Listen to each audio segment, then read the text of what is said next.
Check చేసుకున్నాం.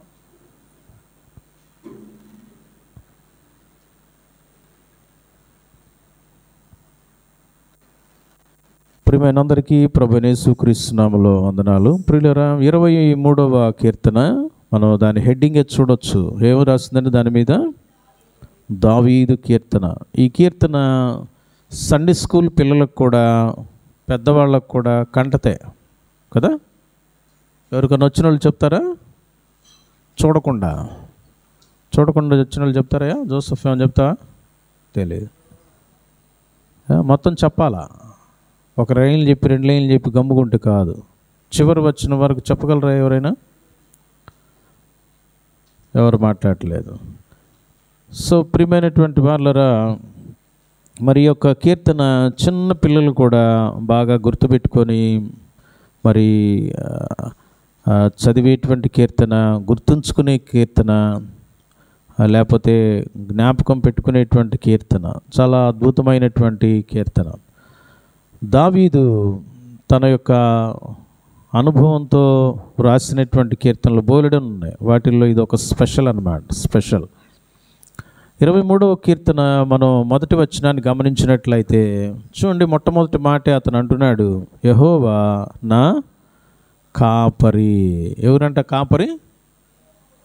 చాలామంది ప్రియులారా తమ భర్తల గురించి, భార్యల గురించి, అంటే ఉద్యోగాలు చేసేవాళ్ళు కానీ, డబ్బు సంపాదించేవాళ్ళు కానీ ఇంట్లో ఉంటే, ఆయన లేకపోతే మేమేమైపోతాము, ఆయనకి ఏమన్నా అయిపోతే మేము దిక్కులేని వాళ్ళం అయిపోతాం, ఆమె లేకపోతే అసలు మా ఇల్లే లేదు, మా ఇంటికి వెన్నెముక, మా ఇంటికి పక్కటెముక, మా ఇంటికి తల, మా ఇంటికి తోక అని అనేక మంది సాక్ష్యాలు ఇస్తూ ఉంటారు.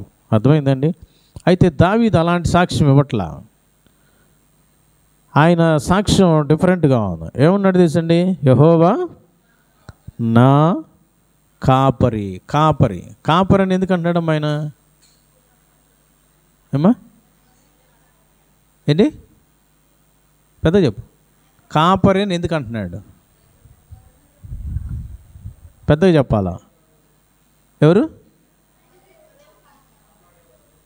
ఆయన స్వతహాగా గొర్రెలు కాసుకునేవాడు, గొర్రెల వెంట తిరిగేవాడు. సో తన లాంగ్వేజ్ కూడా ఎలా ఉంటుందమ్మా? ఒక టీచర్ అనుకోండి, టీచర్కి సంబంధించిన లాంగ్వేజ్ వాడతారు. ఒక తోటమాలి అనుకోండి, తోటమాలికి సంబంధించిన చెట్లు పుట్లు ఆ ఎగ్జాంపుల్స్ చెప్తారు. అర్థమైందండి? ఒక క్రికెటర్ అనుకోండి, క్రికెట్కి సంబంధించిన లాంగ్వేజ్లో మాట్లాడతాడు. సో స్వాభావికం అన్నమాట అది. అందుకనే దావీదు ఆల్రెడీ గొర్రెల కాపరి కాబట్టి అతను అంటున్నాడు, అతనే ఒక కాపరి, గొర్రెల్ని జాగ్రత్తగా మరి కాసేటువంటి కాపరి ఆయన, వాటిని కాపాడేటువంటి కాపరి. అయితే ఇక్కడ ఏమంటున్నాడంటే 23వ కీర్తన మొదటి వచనంలో, యెహోవా నా కాపరి, నా కాపరి. నేను అనేక గొర్రెలను కాస్తున్నానేమో కానీ నా జీవితాన్ని కాపాడే కాపరినా, నా జీవితాన్ని సంరక్షించే కాపరినా. చాలామంది కూడా యేసు ప్రభువుని సొంత రక్షకుడుగా నమ్మిన తర్వాత, బాప్తీసం తీసుకున్న తర్వాత, తమ యొక్క జీవితంలో మరి తమ పాపాలన్నిటిని యేసయ్య రక్తంలో కడుక్కున్న తర్వాత కూడా దేవుడు నా కాపరి అని చెప్పరు. తమ సొంత శక్తిని బట్టి, జ్ఞానాన్ని బట్టి, తెలివిని బట్టి తమ్మును తాము కాపాడుకుంటున్నట్లుగా వాళ్ళ బిహేవియర్ అంతా ఉంటుంది. వాళ్ళ ఆలోచన, వాళ్ళ మనసులో కూడా అదే ఉంటుంది అన్నమాట. ఇంట్లో పోషించేటువంటి భర్త, సంపాదించే భర్త ఉంటే నేనే సంపాదిస్తున్నా, నేను పెడితే తింటున్నారు వీళ్ళు అని మరి కుటుంబంలో ఉన్నటువంటి వాళ్ళందరి మీద అటువంటి ఆలోచన కలిగి ఉంటాడు ఒక భర్త. కొంతమంది భార్యలు అసలు నేను లేకపోతే వీళ్ళందరూ చస్తారు, వీళ్ళకి తిండి తిప్పలు లేకుండా రోడ్లు వెంబడి తిరుగుతారని చెప్పేసి నేనే దిక్కు వీళ్ళకి, నేనే వీళ్ళని కాపాడే కాపరిని అని కొన్ని గృహాల్లో భార్యలు ఆ విధంగా తలస్తూ ఉంటారు. ప్రియులారా గమనించండి, మనం మరి ఆలోచన చేస్తున్నట్లయితే దావీదు అంటున్నాడు ఏమంటున్నాడంట? తన యొక్క జీవితంలో ఆయనే నా కాపరి, నా జీవితానికి కాపరి, నా జీవితానికి కాపరి, నన్ను కాపాడేవాడు, నన్ను సంరక్షించేవాడు, సమస్యల్లో, బాధల్లో, ఇబ్బందుల్లో, ఇరుకులు అన్నిటిలో కాపాడేవాడు ఆయనే. ఆయన నా కాపరి కాబట్టి వాక్యం ఏం సెలవిస్తూ ఉందో తెలుసండి, నాకు లేమి అనేది లేదంట. లేమి అంటే ఏమా? కొదువ, కొరత. ఏమయ్యా? కొరతలు లేవంట. చాలామంది యొక్క జీవితాల్లో కొరతలు కోకొల్లలుగా ఉంటున్నాయి. కారణం ఏంటంటే, ప్రియమైనటువంటి వాళ్ళరా, మరి యేసయ్యను, దేవుణ్ణి తమ జీవితాలకు కాపరిగా పెట్టుకోవట్లేదేమో. దావీదు యొక్క అనుభవం ఏంటంటే, తన జీవితానికి ఆయన కాపరిగా ఉన్నాడని గుర్తించాడు. నన్ను కాపాడుకునేది నేను కాదు, నన్ను కాపాడేది నా కండబలం, గుండె బలం కాదు. ఏమండి, నా శత్రువుల నుంచి నా జీవితాన్ని కాపాడుకుంటుంది నా శక్తి, నా బలం, నా యుక్తి కాదు, నా సైనికులు కాదు, నా ప్రజలు కాదు, నా దగ్గర ఉన్న ఆయుధాలు కాదు. ఏమండి ప్రియులారా, నన్ను కాపాడేది నా ప్రభువే, నా తండ్రే, నా యేసయ్యే అన్నట్లుగా ఇక్కడ చాలా క్లియర్గా తెలియపరుస్తూ ఉన్నాడు. యెహోవా నా కాపరి, గాడ్ ఈజ్ మై షెపర్డ్ అంటున్నాడు. He is my shepherd. నా జీవితాన్ని కాపాడే కాపరండి. రకరకాల భయాల నుంచి నన్ను కాపాడే కాపరి, శత్రు భయం నుంచి నన్ను కాపాడేటువంటి కాపరి. ఆయన కాపాడుతున్నాడు కాబట్టి అసలు కొరత అనేది లేకుండా నేను వెళుతున్నాను అంటున్నాడు. తన జీవితం ఒక గొప్ప సాటిస్ఫాక్షన్తో ఉన్నట్లుగా తను తెలియపరుస్తున్నాడు. ఈ రోజున ప్రియమైనటువంటి వాళ్ళరా, మరి నీ జీవితానికి కాపరిగా ఎవరున్నారు? ఈ కాపరి ఎలాంటి కాపరో దావీదుకు చాలా బాగా తెలుసు.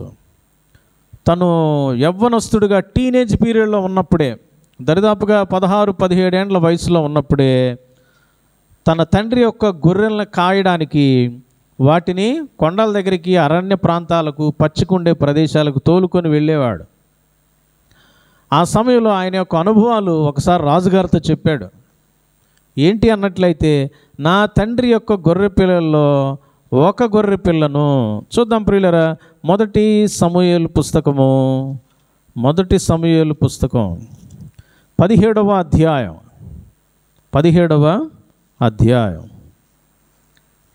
34వ వచనం.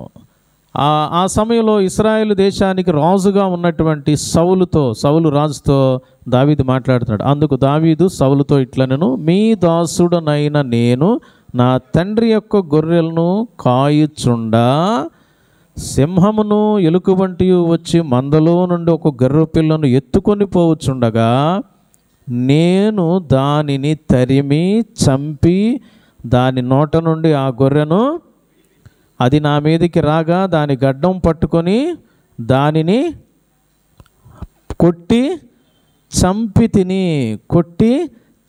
తిని. ప్రియమైన వాళ్ళరా, ఈ 34-35 వచనాల్లో ఉన్నటువంటి మరి 36వ వచనంలో కూడా, మీ దాసుడనైన నేను ఆ సింహమును ఎలుకబంటిని చంపి తినే అని అంటున్నాడు. చంపింది ఎవరండి? చంపింది ఎవరమ్మా? దావీదు. పరిగెత్తింది ఎవరు? తరిమింది ఎవరు? ఎలుగుబంటిని, సింహాన్ని తరిమింది ఆయనేగా. పోరాడింది ఆయనేగా. సింహం నోట నుంచి, ఎలుగుబంటి నోట నుంచి గొర్రె పిల్లను కాపాడింది కూడా ఇతనే కదా. ఇప్పుడు ఈయనేం చేయాలా? నా తండ్రి గొర్రెలకు కాపరిని నేనే, నా జీవితానికి కాపరిని నేనే. నా యొక్క ఏం చేస్తున్నాను? దరిదాపుగా ఎదురయ్యేటువంటి ప్రతి శత్రువు బారి నుంచి నా గొర్రెలు నేను కాపాడా, నా జీవితాన్ని కాపాడుకున్నా, నేనే నా జీవితాన్ని కాపరిని అని చెప్పాల్సిన ఆయన రాంగ్ స్టేట్మెంట్ ఇస్తున్నాడు. ఏందండి 23వ కీర్తనలో? యెహోవా నా కాపరి అంటున్నాడు. ఏందండి? అందుకని బైబిల్ బాగా చదవాలా. చదవటమే కాకుండా బుర్రలోకి ఎక్కించుకోవాలి మనం. అర్థమైందండి? చాలామంది కూడా వాక్యం చదువుతున్నారు కానీ జీవితాలు మారట్లేదు ప్రియులారా. పైకి భక్తి, లోపల మాత్రం ఏమి లేదు, అంత డొల్లే. ప్రియులారా గమనించండి, ఇక్కడ చూడండి 37వ వచనంలో అంటున్నాడు. అంటే 36 వరకు చదివి మనం గమ్ముకుంటే మాత్రం మనం రాంగ్ ట్రాక్లోకి వెళ్తాం. 37వ వచనంలో తన యొక్క విషయాన్ని తెలియపరుస్తున్నాడు. సింహము యొక్క బలము నుండి, ఎలుగుబంటి యొక్క బలము నుండి నన్ను రక్షించిన యెహోవా. నా బలం కాదు, నా శక్తి కాదు, నా యుక్తి కాదు, నా జ్ఞానం కాదు, నా తెలివి కాదు. నా తెలివితో నేను చక్కబరుస్తా, నా తెలివితో బాగు చేసుకుంటా, నా తెలివితో నా భర్తని, నా భార్యని, నా బిడ్డల్ని, నా కుటుంబాన్ని నేను పోషించేసుకుంటా, చక్కబరుచుకుంటా, కాపాడుకుంటా అని చాలామంది అతి తెలివికి పోయి చప్పబడిపోయేటువంటి పరిస్థితులు చాలా మన జీవితాల్లో చూస్తూ ఉంటాం. అయితే దావీదు తన యొక్క చిన్న వయసులోనే, టీనేజ్లోనే, ఏమండి 16-17 ఏళ్ల వయసులోనే తన యొక్క అనుభవం ఏంటండి? నా దేవుడు నా పక్షాన ఉండి సింహం నోట నుంచి, ఎలుకబంటి నోట నుంచి నన్ను, నా గొర్రె పిల్లను కాపాడాడు. కాపాడింది నా శక్తి, నా బలం కాదు. కాపాడింది నా ఉద్యోగం కాదు. కాపాడింది నా డబ్బు కాదు, నేను సంపాదించే డబ్బు కాదు. కాపాడింది నా ప్రభు, నా రక్షకుడు, నా యేసయ్య అనే విషయం చాలా బాగా ఎరిగినటువంటి వాడు గనుక ఇక్కడ తెలియపరుస్తూ ఉన్నాడు. 23వ కీర్తన 1వ వచనంలో, యెహోవా నా కాపరి, నా కాపరి. ఆయన కాపాడకపోతే చచ్చిపోయి ఉండేవాడిని. ఆయన నా పక్షాన ఉండకపోతే నేను సంపాదించలేను, నడవలేను. చాలామంది కాళ్ళు ఉన్నాయి, నడవలేకపోతున్నారు. బుర్ర ఉంది, తెలివి పెట్టలేకపోతున్నారు. చేతులు ఉన్నాయి, పని చేయలేకపోతున్నారు. ఏమండి, శరీరం ఉంది, ఏ పని చేయలేనటువంటి విధంగా చచ్చుపడిపోయిన జీవితాలు అనేక మంది ఉంటున్నారు. ఈ రోజున నీకు నాకు శక్తిని, బలాన్ని ఇచ్చి కాపాడుతున్న కాపరి ఆయనే అనేటువంటి విషయాన్ని మనం గమనించాలి ప్రియమైన వాళ్ళరా. అందుకే చూడండి 127వ కీర్తనలో కూడా మరి భక్తుడైనటువంటి దావీదు మరికొన్ని మాటలు మాట్లాడుతున్నాడు. చూద్దాం ప్రియులరా. 127వ కీర్తన, 127వ కీర్తన. యెహోవా ఇల్లు కట్టించని ఎడల దాని కట్టువారి ప్రయాసము వ్యర్థమే, యెహోవా పట్టణమును కాపాడని ఎడల దాని కావలి కాయువారు మేలుకొని ఉండుట. కాపల కాసేవాళ్ళు కుక్కలు, నక్కలు, సింహాలు ఏమైనా పెట్టుకోనివ్వు, అవన్నీ ఎన్నున్నప్పటికీ కూడా దేవుడు కాపాడకపోతే చచ్చుండేవాడిని అన్నట్లుగా ఇక్కడ సొలొమోను కూడా ఇదే మాట మాట్లాడుతున్నాడు ప్రియులరా. యెహోవా పట్టణాన్ని కాపాడకపోతే దాని కావలి కాయువారు మేలుకొని ఉండుట వ్యర్థమే అని తెలియపరుస్తున్నాడు. కాబట్టి ప్రియమైనటువంటి వాళ్ళరా, నిజంగా మన యొక్క కాపరు ఎంత గొప్ప కాపరో ఒక్కసారి గమనించినట్లయితే 121వ కీర్తనలో, 121వ కీర్తనలో చూడమ్మా 3-4 వచనాలు చదువుకుందాం. 121వ కీర్తన 3-4 వచనం. ఆయన నీ పాదము తొట్రిల్లనీయడు, నిన్ను కాపాడువాడు కునుకడు. మన తల్లిదండ్రులైనా కొద్దిసేపు కళ్ళు మూస్తారేమో, ఆ టైంలో పావో తేలో వచ్చి నీ బిడ్డను కుట్టేయచ్చు, విష పురుగులు వచ్చి నీ బిడ్డ మీద పడవచ్చు, ఏమైనా జరగచ్చు. అయితే కంటికి రెప్పలా కాపాడే దేవుడు, 24 గంటలు కళ్ళు తెరుచుకునే ఉండే దేవుడు. ఆయన నిన్ను కాపాడువాడు కునుకడు. 4వ వచనం, ఇశ్రాయేలును కాపాడువాడు కునుకడు, కునుక్కోడు రాదంట, నిద్రపోడంట. ప్రియమైన వాళ్ళరా, ఎంత గొప్ప కాపరో నీకు అర్థమవుతుందా? నీకు అర్థమవుతుందా? ఈరోజు వరకు నువ్వు బతికి బట్టగట్టావంటే ఆయనే అనే విషయాన్ని గమనించాలి ప్రియులారా. యోహాను సువార్త 10వ అధ్యాయం చూడండి, మేము రాయబడిందో. యోహాను సువార్త 10వ అధ్యాయం, 10వ అధ్యాయం మనం కనుక గమనించినట్లయితే ప్రియులారా, 11వ వచనం. నేను గొర్రెలకు మంచి కాపరిని, మంచి కాపరి గొర్రెల కొరకు తన ప్రాణము పెట్టును. యేసయ్య తెలియపరుస్తున్నాడు, అయ్యా నేను గొర్రెలకు మంచి కాపరిని. గొర్రెలంటే మనుషులు, కాపరి ఎవరయ్యా ఇక్కడంటే గొర్రెల కాపరి కాదు, మన జీవితాలను మన ఆత్మలను కాసేటువంటి కాపరి యేసుక్రీస్తు ప్రభువారు. వాక్యం తెలియపరచబడతా ఉంది ప్రియమైనటువంటి వాళ్ళరా. నేను గొర్రెలకు ఎలాంటి కాపరినంట? మంచి కాపరిని, చెడ్డ కాపరిని కాదు, మంచి కాపరిని. మంచి కాపరిని, మంచి కాపరి ఏం చేస్తాడంటండి? తన గొర్రెల కోసం ప్రాణం పెట్టే కాపరి అంట ఆయన, ప్రాణం పెట్టే కాపరి. మనం చాలాసార్లు ప్రాణం తీయటానికి ప్రయత్నం చేస్తాం. ఏమండి, తెలుగులో సామెతలు ఉంటాయి, తిన్నింటి వాసాలు లెక్క పెడతారు అన్నట్టుగా కదండి. మన పక్కనే ఉంటారు, గోతులు తవ్వుతూ ఉంటారు కొంతమంది, మన ఇంట్లోనే ఉంటారు, మనతో పాటే ఉంటారు కదా. యేసు ప్రభుతో పాటే ఉన్నాడు. 12 మంది శిష్యుల్లో ఒకడు ఏం చేశాడండి? యేసు ప్రభుని అప్పచెప్పటానికి, అమ్మేయటానికి కుట్ర పన్నాడు కదండి. ప్రియమైనటువంటి వాళ్ళరా, మరి ఇటువంటి కుయుక్తులు పన్నేటువంటి వారు అనేక మంది ఉంటారు మన చుట్టూ. కానీ మన ప్రభు అయినటువంటి యేసయ్య అంట ఎలాంటి వాడండి ఆయన? ఆయన మంచి కాపరి, మంచి కాపరి, మంచి కాపరి. ఎంత మంచి కాపరో తెలుసండి ఆయన? గొర్రెల కోసం ప్రాణం పెట్టే కాపరి. తన ప్రాణాన్ని అడ్డుగా పెట్టి మరి మనల్ని కాపాడుతాడంట ఆయన. కాపాడా లేదా?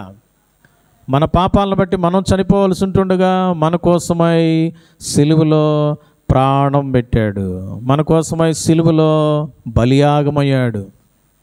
నిన్ను నన్ను పక్కకు లాగి ఆయన మరణం గుండా వెళ్ళటానికి ఇష్టపడ్డాడు.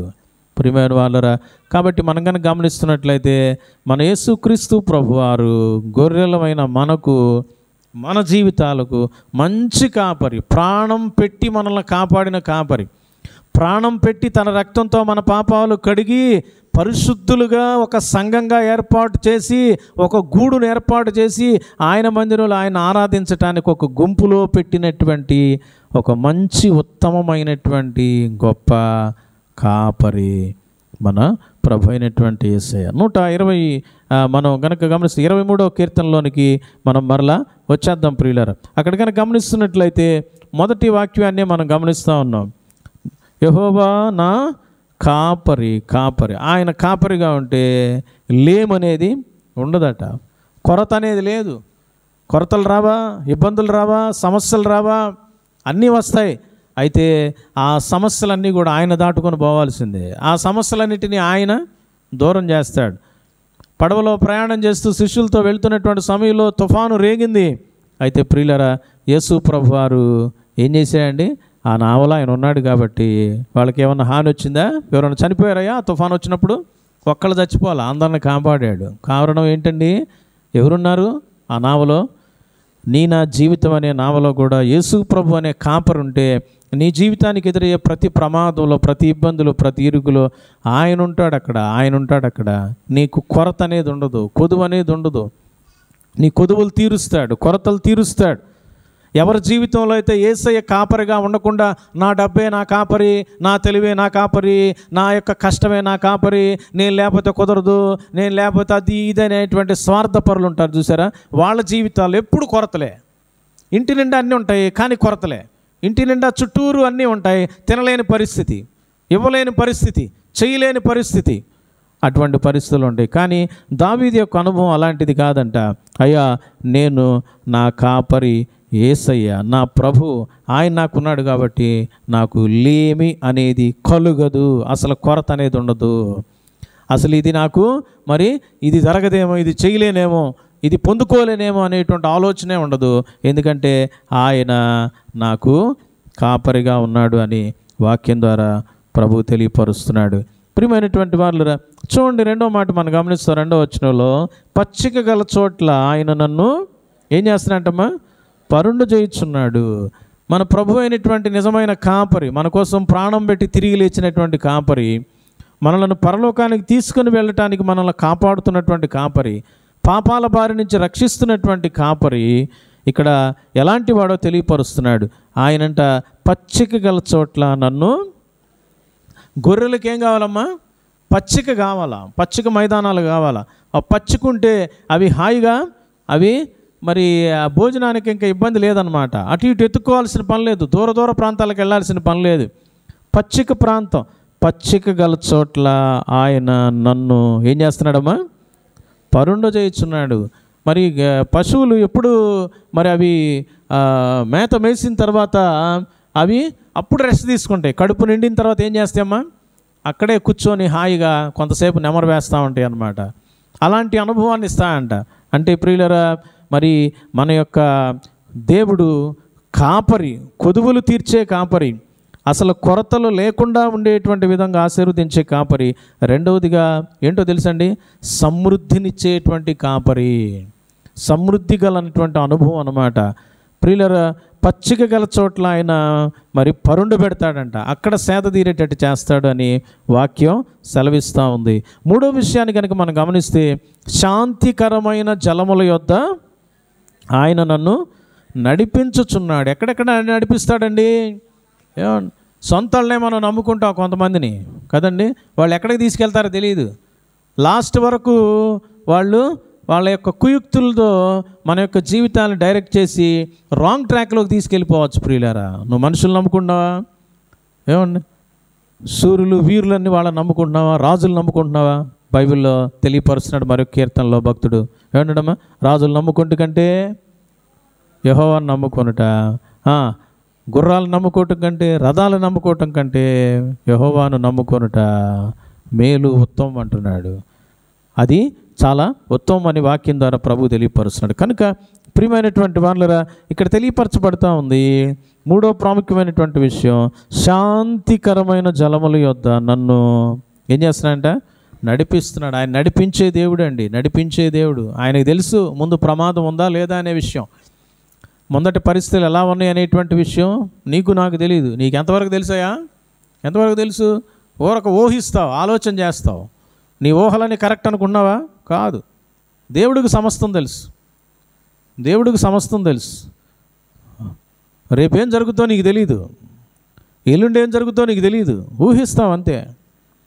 అయితే దేవుడు రాబోయేటువంటి దినాల్లో, సంవత్సరాల్లో అన్నీ ఎరిగినటువంటి దేవుడు. అందుకే ఇర్మీయా గ్రంథంలో అంటాడు కదండి 29వ అధ్యాయంలో. ఏమంటాడమ్మా ఆయన?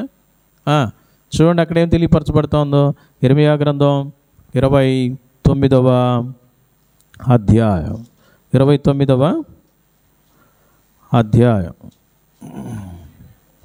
11వ వచనాన్ని గమనించినప్పుడు, నేను మిమ్మల్ని గూర్చి ఉద్దేశించిన సంగతులను నేనెరుగుదును, రాబోవు కాలమందు మీకు నిరీక్షణ కలుగునట్లుగా అవి సమాధానకరమైన ఉద్దేశములే కానీ హానికరమైనవి కావు. దేవుడు ఉద్దేశించేవి, నీ ఉద్దేశించే ఉద్దేశాల గురించి మాట్లాడట్లా దేవుడు. నీవు ఎన్నో రకాలుగా దేవునికి వ్యతిరేకంగా ఆలోచన చేస్తున్నావేమో, దాని గురించి దేవుడు మాట్లాడట్లా. అవన్నీ నీ ఇష్టం. అయితే దేవుడు ఏమన్నాడంటే, నువ్వు నన్ను నమ్మినప్పుడు, నువ్వు నాపై ఆధారపడినప్పుడు నా ఉద్దేశాలు నీ పట్ల ఎలా ఉంటాయో తెలుసా? అవి రాబోయేటువంటి సమయానికి, కాలానికి నీకు నిరీక్షణ కలుగునట్లుగా అవి సమాధానకరమైన ఉద్దేశాలే తప్ప హానికరమైనవి కావు. అదేంటయ్యా హానికరంగా ఉన్నట్లుగా కనిపిస్తున్నాయే? నేను నీ వాక్యాన్ని నమ్ముకొనున్నా, నిన్ను నమ్ముకొనున్నా, నువ్వే నా కాపరం అనుకున్నా, నువ్వు నడిపించినటువంటి బాటలోనే వెళ్తున్నాను, మరి అయినప్పటికీ ఏంటి హానికరమైన పరిస్థితులు వస్తున్నాయంటే, ఆయన బాటలో ఆయన చేత నడిపింపబడే అనుభవంలో నువ్వు గనక ఉంటే ఖచ్చితంగా నీ జీవితంలో అవి హానికరమైన పరిస్థితులు కాదు, అవి మేలుకరమైనవే, సమాధానకరమైనవి అనే విషయాన్ని గుర్తుపెట్టుకోవాలి ప్రియులారా. 23వ కీర్తన మనం గమనిస్తున్నట్లయితే చూడమ్మా, మళ్ళీ 23లోకి వచ్చేసేస్తాం. అక్కడ తెలియపరచబడతా ఉంది ఆయన మూడవదిగా నడిపించే దేవుడు అంట ప్రియులారా. అందుకని చూడండి 3వ వచనంలో కూడా తెలియపరచబడుతుంది, నా ప్రాణమునకు ఆయన సేద తీర్చున్నాడు, తన నామమును బట్టి నీతి మార్గములలో ఏం చేస్తాడంట? నడిపిస్తాడంట. ఆయన ఎంత గొప్పగా నడిపిస్తాడనంటే, he must be your guide అన్నమాట. He will be your guide. ఒక గైడ్ లాగా ఉండి నడిపిస్తాడు. నీకు ఒక ప్లేస్ తెలీదు, అక్కడికి వెళ్ళి అవి ఎక్కడికి వెళ్ళాలా, ఎలా వెళ్ళాలా, ఎలా వెళ్ళి ఎలా రావాలా అంత తెలియదు ఆ మార్గం. ఒక గైడ్ని పెట్టుకుంటారు క్రొత్త ప్రదేశానికి వెళ్ళినప్పుడు. ఆ గైడ్కి కొంత డబ్బులు ఇచ్చి, ప్రభు అంటున్నాడు నేను ఫ్రీగా మీకు ఉండేటువంటి గైడ్ని, మీకు అన్ని విషయాలు తెలియపరిచేటువంటి గైడ్ని అని ప్రభు తెలియపరుస్తున్నాడు. మిమ్మల్ని నడిపించేవాడును నడిపించే దేవుడుగా మనకున్నాడు. 4వ ప్రాముఖ్యమైన విషయం ప్రియులారా, చూడండి 4వ వచనం చదువుకుందాం. గాఢాంధకారపు లోయలో నేను సంచరించినను ఏ అపాయమునకు భయపడను, నీవు నాకు తోడయ్యుందువు. ప్రియమైన వాళ్ళ గొప్ప విషయం ఏంటో తెలుసండి, మన ప్రభు అంట తోడుగా ఉంటాడంట, తోడుగా ఉండే దేవుడు. నీవు నేను అనేకసార్లు ఆయన చెయ్యి వదిలి బయటకు వచ్చేస్తుంటాం, కానీ ప్రభు అంటున్నాడు నేను నీకు తోడుగా ఉంటా, శ్రమలో కూడా నేను నీకు తోడుగా ఉంటా. 91వ కీర్తనలు అంటాడు, శ్రమలో నేను అతనికి తోడై ఉంటాను. శ్రమల్లో కూడా ఆయన విడిచిపెట్టడు. నువ్వు విడిచిపెట్టడానికి ఇష్టపడతామేమో కానీ ఆయన విడిచిపెట్టడు. ప్రియులరా, ఆయన తోడై ఉంటాడంట. గాఢాంధకారం వంటి సమస్యలు నీ జీవితంలో ఎన్నొచ్చినప్పటికీ కూడా అక్కడ నేను నీకు తోడుగా ఉంటాను అంటున్నాడు. కాబట్టి మన ప్రభు ఇక్కడ 4వదిగా గమనిస్తున్నట్లయితే మనకు తోడుగా ఉండేటువంటి దేవుడు. అందుకని చూడండి ప్రియులారా, 122వ కీర్తన ఒకసారి గమనిస్తాం. 124వ కీర్తన గమనిస్తున్నట్లయితే మొదటి వచనం, మనుషులు మన మీదకి లేచినప్పుడు యెహోవా మనకు తోడై ఉండని ఎడల, వారి ఆగ్రహం మనపైన రగులుకొన్నప్పుడు యెహోవా మనకు తోడై ఉండని ఎడల, వారు మనలను ప్రాణములతోనే మింగివేసి ఉందురు. దేవుడు అంట మనకు ఎట్లా ఉన్నాడంటండి? తోడుగా ఉండే దేవుడు, తోడై ఉండే దేవుడు. He will be with us. ఆయన తోడుగా ఉంటాడు.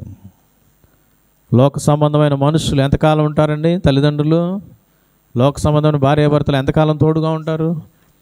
నరమాత్రులు ఎంతకాలం నీతో ఉంటారు తోడుగా? దేవుడు అంటున్నాడు, నేను తోడుగా ఉంటా. ఈయన నిత్యుడైన దేవుడు, ఎల్లకాలం ఉండే దేవుడు. ఈయన లైఫ్ పీరియడ్కి అంతం లేదండి, అంతం లేదు. అసలు ఆయన పేరే ఒక పేరు ఉంది. ఏం పేరయ్యా? ఇమ్మానుయేలు. మన చర్చి పేరు కూడా అది. ఇమ్మానుయేలు అంటే దేవుడు మనకు తోడుగా ఉండేటువంటి దేవుడు. నీకు తోడుగా ఉంటాడు. ఎగ్జామ్స్లో తోడుగా ఉంటాడు. నువ్వు ప్రార్థన చేసి ప్రభువా అంటే నువ్వు ఆయన కోరుకోవాలా, విశ్వాసం పెట్టాలా. నువ్వు ఇష్టం వచ్చినట్టుగా పాపాలు చేసేసి దేవుని మార్గం నుంచి తప్పిపోయి దేవుడు నాకు తోడుగా ఉంటాడంటే, నువ్వు మోసాలు చేస్తా, చెడ్డమాటలు మాట్లాడతా, దేవుడు నాకు తోడుగా ఉంటాడంటే, పాపానికి తోడుగా ఉంటాడు దేవుడు? ఏమండి, నువ్వు అసలు ఇంట్రెస్ట్ చూపించాలి కదా. దేవుడు అంటే ఇంట్రెస్ట్ చూపించాలా, వాక్యం చదవాలా, ప్రార్థన చేయాలా, ప్రభు మందిరానికి రావాలా. ఏమండి, నీకు భవిష్యత్తు ఇచ్చే దేవుడు, నేను ఆశీర్వదించే దేవుడు, ఉద్యోగాలు ఇచ్చే దేవుడు, పెళ్ళిళ్ళు చేసే దేవుడు, నీకు బిడ్డలు ఇచ్చే దేవుడు, ఆశీర్వదించే దేవుడు, అన్నీ ఇచ్చే దేవుడిని నువ్వు పక్కన పెట్టేసేసి నీ సొంత శక్తి, నీ సొంత ప్రయత్నాలతో నువ్వు సంపాదించుకుందామని ముందుకు పోతే ఏమవుతావు? కుప్పకూలుతావు, అంతే, నష్టపోతావు. అందుకనే దావీదు అంటున్నాడు, అయ్యా నా జీవితంలో అయితే నా దేవుడు, నా యేసయ్య ఎలాంటోడో తెలుసా? ఆయన నాకు తోడుగా ఉన్న దేవుడు. అనేక సమస్యల్లో, ఇబ్బందుల్లో, ఇరుకుల్లో, యుద్ధాల్లో, శత్రువుల మధ్య తోడుగా ఉన్నాడు. అనేక మార్లు సౌలు రాజు తనను చంపడానికి ఎన్నో పన్నాగాలు పన్నాడు. అన్నింటిల్లో ఆయనకు తోడుగా ఉన్నాడు, తోడుగా ఉన్నాడు. అరణ్య మార్గం గుండా వెళుతున్నప్పుడు తోడుగా ఉన్నాడు. శత్రువుల నుంచి ఏ టైంలో ఎక్కడి నుంచి మరి బాణం రావచ్చో, ఎక్కడి నుంచి అటాక్ రావచ్చో తెలియదు. అన్ని సందర్భాల్లో ప్రభు తోడుగా ఉన్నాడు, తోడుగా ఉన్నాడు. ఆ తోడుగా ఉన్నటువంటి విషయం సౌలు రాజుకు కూడా అర్థమైంది. ఒకసారి ఇదే విధంగా తన ఇంటిలో ఉన్నప్పుడు దావీదుని ఒక్క పోటుతో చంపేస్తానని తన దగ్గర ఉన్నటువంటి గడ్డ పలుగు లాంటివి తీసుకొని ఏం చేస్తాడు? ఆ సోలాన్ని తీసుకొని ఒక్కసారి ఇట్లా తన వైపు విసురుతాడు. జస్ట్ అట్లా ఇటు తిరుగుతాడు. ఎవరు? దావీదు. పక్క నుంచి వెళ్ళిపోయి గుచ్చుకుంటుంది సైడ్, తనకేం తగలదు. ఆ టైంలో ఎవరికి అర్థమవుద్దమ్మా? సౌలు రాజుకి అర్థమవుతుంది. ఒరే నాయన, వీడిని ఎన్నోసార్లు చంపడానికి నేను ప్రయత్నం చేశా, కానీ విఫలమైపోయా. ఎందుకంటే వీడి పక్షాన ఎవరున్నారు? ఇశ్రాయేలు జనాంగం పక్షాన వాళ్ళ దేవుడు ఉన్నాడు అనేటువంటి విషయం శత్రువులైన ఫరో సైన్యానికి అర్థమైందండి. ఫరో సేన అంటున్నారు తమ వారితో, రే వీళ్ళ పక్షాన వాళ్ళ దేవుడు మనతో యుద్ధం చేస్తున్నాడు, పదండి బయలుదేరి వెళ్ళిపోదాం అని మిగిలిన వాళ్ళందరూ పరుగులు తీశారు. ప్రియులారా, అర్థమైందండి? ఆయన మనకు తోడుగా ఉండేటువంటి దేవుడు, తోడుగా ఉండేటువంటి దేవుడు. అయితే పాపం ఎక్కడ ఉంటుందో అక్కడ తోడుగా ఉండడు. గుర్తుపెట్టుకోవాలి ప్రియులారా. ఆకాను పాపం చేసినప్పుడు దేవుడు ఇశ్రాయేలు జనాంగం, ఆ కుటుంబానికి, ఆ యొక్క గుంపుకి, ఇశ్రాయేలు పాళెం మొత్తానికి దేవుడు దూరంగా ఉన్నాడు. అందుకనే వాళ్ళు హాయి అనే చిన్న దేశం మీదకి వెళ్ళినప్పుడు గెలవలేక ఓడిపోయారు. కొంతమంది ప్రాణాలు కూడా పోగొట్టుకున్నారు. దేవుడు అంటున్నాడు, శాపగ్రస్తమైనది మీ వద్ద ఉండగా నేను మీకు ఎట్లా తోడుగా ఉంటానంటున్నాడు. దేవుణ్ణి నమ్మినటువంటి బిడ్డలకు ఆయన తోడుగా ఉంటాడు. విడిచిపెట్టేవాడు కాదు, ఆయన విడిచిపెట్టేవాడు కాదు. అయితే ఆయన తోడు మనకు కావాలి అంటే మొదట మన జీవితంలో ఉన్న పాపాన్ని వదులుకోవాలి, పాపాన్ని ఒప్పుకోవాలి, విడిచిపెట్టాలి. తన అతిక్రమములను దాచిపెట్టేవాడు వర్ధిల్లడంట. దాచిపెట్టుకుంటారు చాలామంది, చెప్పుకోవడానికి సిగ్గు అన్నమాట. తమ తప్పిదాలు ఒప్పుకోరు, ఎదుటోళ్ళ తప్పులే ఎక్కువ కనిపిస్తుంటాయి కదండి. ప్రతి ఒక్క మనిషికి కూడా తనలో ఉన్న మిస్టేక్స్ కనిపించవు, ఎదుటోడు మీ జీవితంలో ఉన్న మిస్టేక్స్ ఎక్కువ కనిపిస్తూ ఉంటాయి. అతిక్రమాలు దాచిపెట్టుకునేవాడు కాదు, ఒప్పుకొని విడిచిపెట్టేవాడు వర్ధిల్లుతాడంట. ప్రియమైన వాళ్ళని గమనించండి. కాబట్టి 5వ ప్రాముఖ్యమైనటువంటి విషయాన్ని మనం గమనిస్తాం ప్రియులారా. ఏంటంటే నీ దుడ్డు కర్రయు నీ దండమును నన్ను